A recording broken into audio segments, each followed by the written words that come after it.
spinning up. This episode of the Luxury Agent Podcast is brought to you by Janson.ai, founded by luxury agent and AI consultant Rick Janson.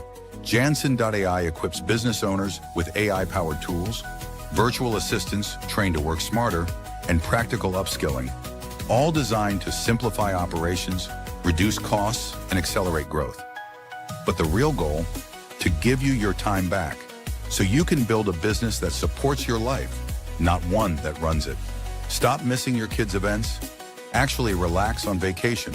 Pour your energy into what matters most. You, your peace of mind, and your most important relationships. Visit Janson.ai to book your free consultation and explore smarter ways to scale.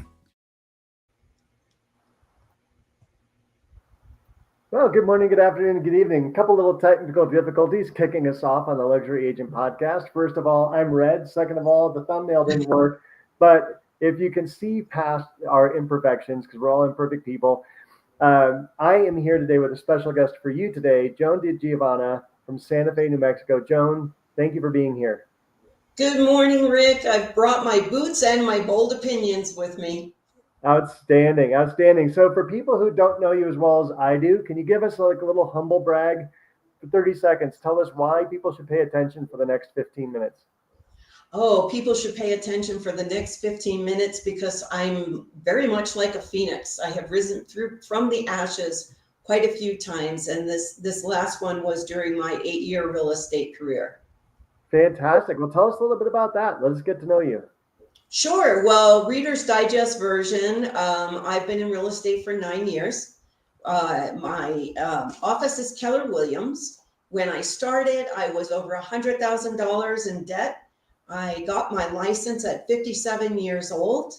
And I can still remember, Rick, going to my first class at Keller Williams. I went to fill up my water bottle at my house before I left, and my water had been cut off. So that's how I started, because a dear friend was so convinced that I would do great in real estate, he paid to put me through real estate school. That's fantastic. And just for you, for all the people you've served, and for me, I'm glad that they did believe in you. And I appreciate you being so vulnerable to share that. I've had similar background stories. I too had my water cut off at one point. And it's a humbling place to be. Now, how did you rise from the ashes? I mean, that's an incredible comeback story.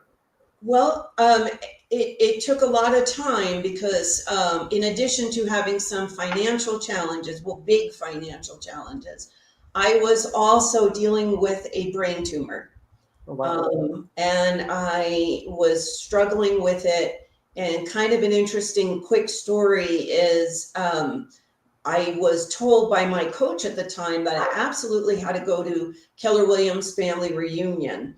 And I just charged a little bit more on the credit card, and I went, and I was sitting there talking to some other people who went that were new brokers going, oh my gosh, this is so exciting. I can't get over this. Can you imagine what it would be like to be the person on that stage, like teaching and telling the story?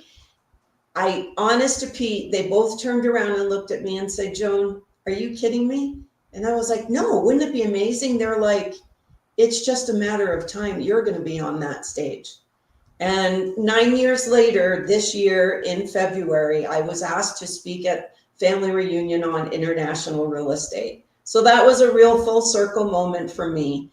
When I was at the family reunion, I got the call from the doctor that it was time, and there was no more dancing around, and I had to address the tumor, and I had to have a procedure done.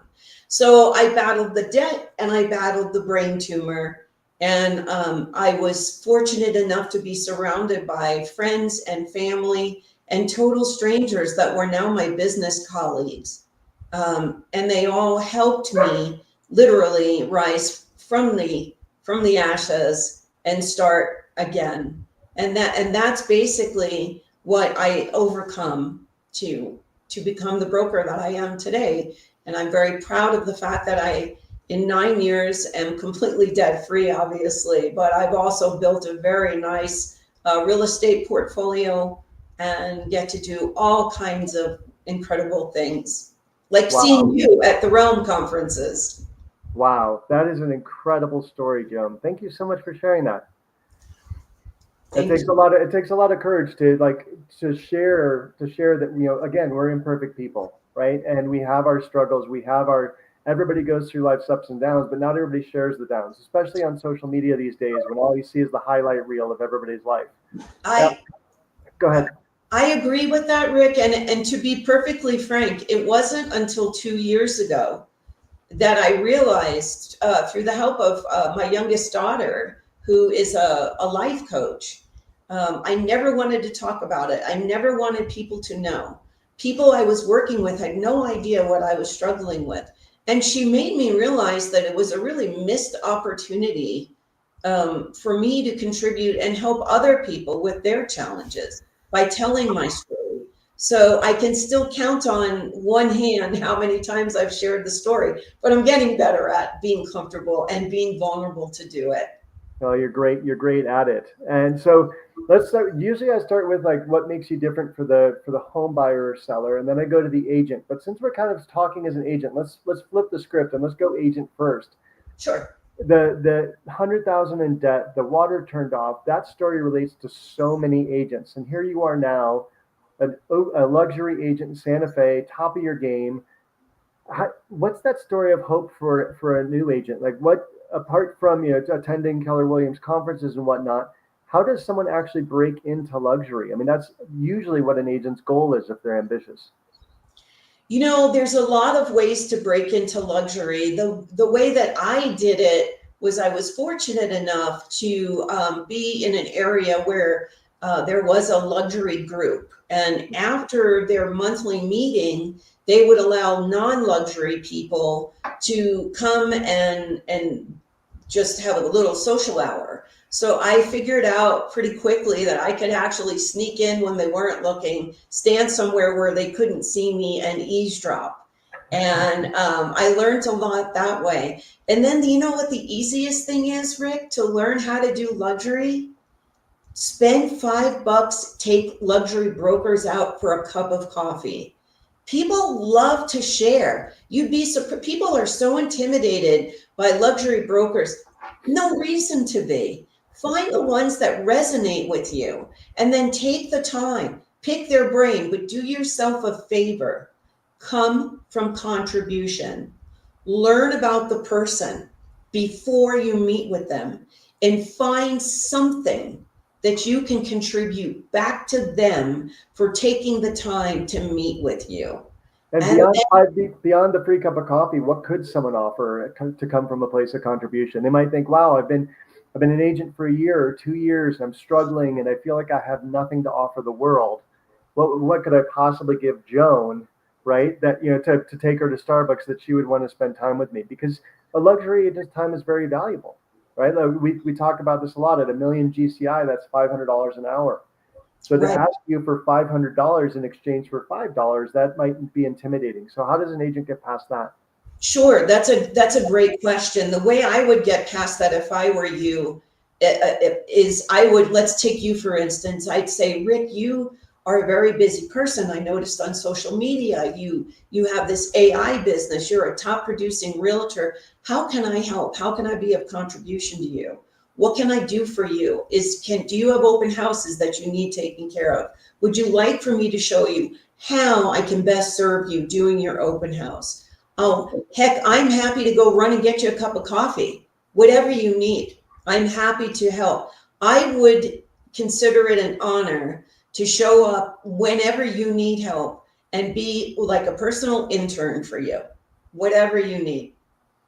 That's what I would do. And that is how I built my business, doing open houses for top producing realtors and blowing their mind with the data from the open house, the way I delivered the data, the fashion that they got it, everything like that. I made sure that my open houses got noticed. And I do that different ways. I bring a Breville cappuccino espresso machine. I don't just, have chocolate chip cookies and bottled water. No, nothing like that. The music is playing. The neighbors are there. They're introduced as the mayor of whatever the name of the street is. Everybody feels important that comes to an open house. And that's how I built my business, mainly, is working for luxury brokers and just being like a sponge. And you bring up something very, very potent, which is like the only thing a luxury agent can't get is more time. Mm-hmm. And so if you can give them time back in their day, like, what can I do for you to give you $500? I can do something that takes, can I go fill your car? Can I go Right. pick up your dry cleaning? Can I get whatever it is? Like, if you can take a load off their plate so they can be in front of a customer, they're going to be so grateful that by law of reciprocity, they're going to start giving back to you. Is that what I hear? Yes, 100%. Now, the open houses, getting neighbors there is always a goal. Mm-hmm. Door knocking and hanging door flyers is something people don't like to do. So how do you get there, or do you just say, "Hey, I want different results, so I'm going to do things differently"? I do it basically by talking to my sellers, finding out who are the neighbors that matter, who are the great. Every neighborhood has those people that are just there for everybody, big contributors.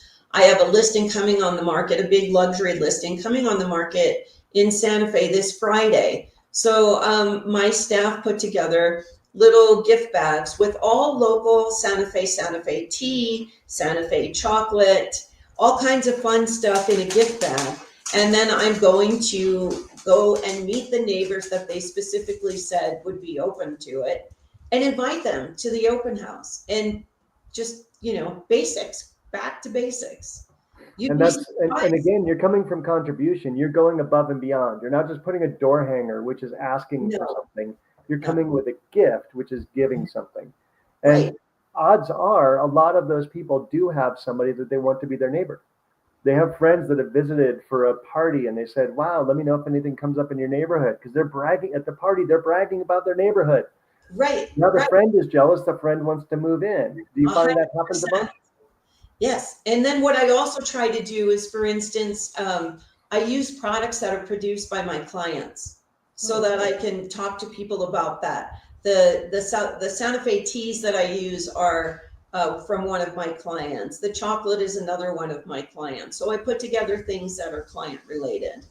Nice. And now people, the neighbors see how much you care about your clients. You're invested in not only them for the home sale, but you're also invested in their business and their success. Rick, you just said it right there in those two words. You have to care and you have to be invested. If you're a new broker and you do those two things, you'll make it. Nice. Now let's switch back to Joan as a luxury agent. You're representing, you're now on top of your game. You've got your systems dialed in. What sets you apart in the Santa Fe market? Why do people hire you and not somebody down the street? To be perfectly frank, I do some really outside of the box thinking, outside of the box marketing for my clients. And as you know, I do international real estate as well. So they're always fascinated by the fact that I have listings in Italy. I just closed the property in France. And I incorporate that into what I'm doing. I recently had a very nice luxury property that had been with another broker for a year. They had one showing and no offers. So when I was asked to represent the seller in this property, I toured the property and then I told the seller the things that would have to happen. This is a 6,000 square foot, absolutely beautiful custom made home, but there were some challenges. And I'm not afraid to tell a seller what needs to happen. That's the biggest thing that I think I do different than most brokers, is I'm there for everybody to make a good impression. So the seller agreed. We listed the house and we had it under contract in 90 days. Wow. Same house. Was all in the way it was presented. That's fantastic. That is really fantastic. One of the things I've had fun doing, you mentioned I'm into AI. One of the fun things I've had doing recently is I'll upload even one of my listings. I uploaded the photo from the listing and I had AI critique it and say, how can we make this home appear better? Here's all the competition. Here's what they look like, and and there's the PDF with all the pictures and the comps. But then I say, here's the picture of our living room. Why are we not selling? And That's it fantastic. provided some wonderful staging advice. It even provided an Amazon shopping list. My client went out and executed on it, took this mountain home from rustic to modern to contemporary in a weekend for $500. And we reshot it yesterday because it's beautiful. And it's just That's like, but sometimes amazing. to have that report and make it look more objective. Yeah. Where somebody's like, "Oh my gosh, this is my life. You're criticizing my living room." It's like, no, I'm not. But No. we want to make your living room appealing to the world. This is Right. just like what's appealing to you, and really walking that fine line. Yeah, your living room looks lovely for living in it, but not for selling it. That's, usually how it is. Yeah, yeah. So you said out of the box. Can you share some of your out of the box thoughts and some of the out of the box practices? Oh, yeah. So I did a very unique marketing event at this house, invited influential people from Santa Fe. And we had, how can I say, the house, it was built to look almost like a native, Navajo hogan, the way it was shaped. And I had local artists, really, really high end, beautiful artwork put in the house. We invited all the artists to come speak to the people. I took a advantage of the fact that we have Japanese drummers here, and I had them come do a traditional Japanese blessing of the house, and with a song that's called Bringing Down the Dragon Luck, where all of the guests would help with it. Then the artist spoke about their pieces. And then because the house is the highest peak in Santa Fe, I had a sommelier do a wine tasting, comparing high altitude to low altitude wines. And as a matter of fact, stand by 1 second, Rick.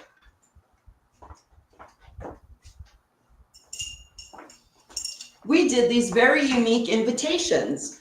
On the label is a photograph of the back of the house. Inside is a scroll with the invitation.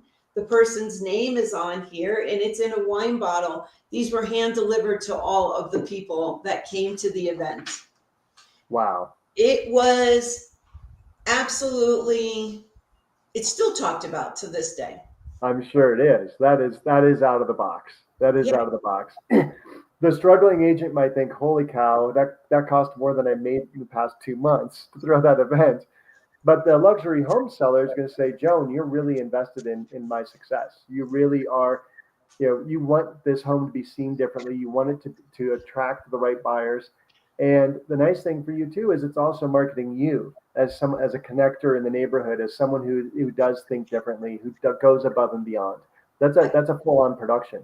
It is. I think the greatest compliment perhaps I've received in my career, honestly, Rick, stemmed around that event. There was a couple there that owned several galleries in Santa Fe. They had actually seen the house when it was listed before with the other agent, and they didn't buy. They told me more than once that evening, had the house looked the way it did that evening, they would have put an offer in on it.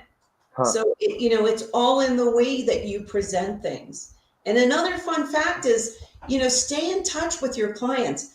These invitations became a party in themselves. My clients came over and I had a charcuterie board and wine, and we had an assembly line and the music was playing. And yeah, don't count them out. They like fun. Yeah, and you made it fun, and it was So too much work for you, and that you're not going to hire all that art, but the artists want exposure. They want to be seen in front of those people that you're bringing out. They're like, "Oh my gosh, thank you, Joan." And Santa Fe is known for art, right? You have the art gallery strips and yes. all the art gallery things near the historic district, and but they want to be seen, and they never get a chance to actually meet the clients because people bop in and bop out, and they're like, "Oh, I don't want to." They don't want the pressure of buying a $20,000 painting. Right. But to actually just mix and mingle and get to know the artist over a bottle of wine, that's when art's sold. Mm-hmm. Yeah, I love that. So you made it just like a win-win for everybody. Yes. Yes. Your clients got to help with the invitations, the artists got to win, the influencers that you invited.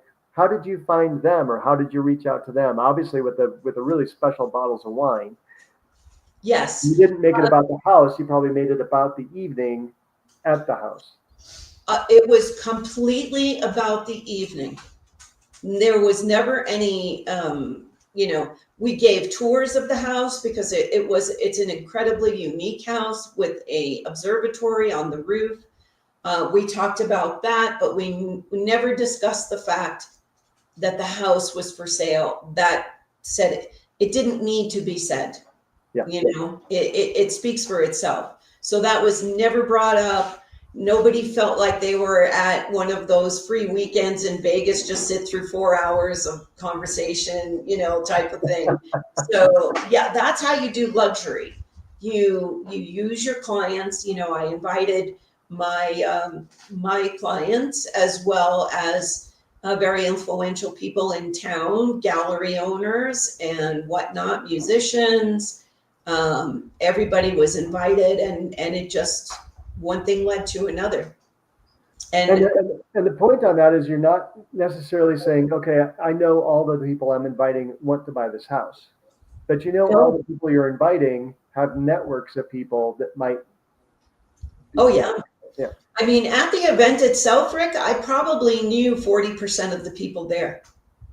This wasn't about me. This was about getting the right people in the home to show it, because it doesn't matter if they're not looking for a house. Maybe their son is, maybe their friend is. You never know. But the point is, it's multi-tiered. And why can't a brand new agent do this at a lower end house? 100% you can. That's how you build. I didn't walk out the door of real estate school selling multi-million-dollar properties, but in my mind I was. I treat every client, every listing, every buyer the same way.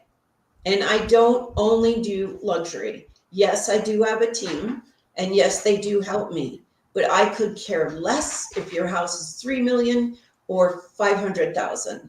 When you get to that point where that matters, it's time to retire. I love that. And I'm the same way. I sometimes say, if people come to me like, Rick, I know you only deal with high-end homes. Will you sell mine? I'm like, I don't only deal with, I market to high-end homes. Right. So I serve everybody equally. Right. And with the same enthusiasm. Right. Yeah. Any closing thoughts for us, Joan? I appreciate your time here so much today. There's two things I would close with. And that is the one thing is, I keep it on my desk. It says, confidence doesn't mean you're not afraid. It means you do it scared. And there have been many, many times in my career where, and still to this day, thank God, that I'm scared sometimes, but it's okay. I do it anyway. And it's not about waiting for your seat at the table, Rick. It's about knowing you belong at that table and sitting down and making sure everyone else there knows you belong there too. And then let them pick up the check. I love that. Well, everybody, if you want to get a hold of Joan, how do they find you? Because I know how to find you, and I know what a blessing you've been to my life. And if other people want to be blessed by having you in theirs, how do they find you? Well, blessing is a big word, Rick, and I have to take 1 minute here to thank you, because you have been a game changer in the last 10 months in my career. You have taught me more in 10 months about Chat GPT and AI. And as you know, you saved me when I had to talk on that panel and I wasn't ready. So thank you for that. Anyone can reach me. I'm on Facebook at Encore. I'm on Instagram at Encore, or Joan DiGiovanna at EncoreREA.com. And my phone number is 505-907-6387. Well, thank you so much for your time today. And I'm just so glad we have a friendship and a professional relationship. And your story was amazing. Thank you. This episode of the Luxury Agent Podcast is brought to you by Janson.ai, founded by luxury agent and AI consultant Rick Janson. Janson.ai equips business owners with AI-powered tools, virtual assistants trained to work smarter, and practical upskilling, all designed to simplify operations, reduce costs, and accelerate growth. But the real goal, to give you your time back, so you can build a business that supports your life, not one that runs it. Stop missing your kids' events. Actually relax on vacation. Pour your energy into what matters most. You, your peace of mind, and your most important relationships. Visit Janson.ai to book your free consultation and explore smarter ways to scale.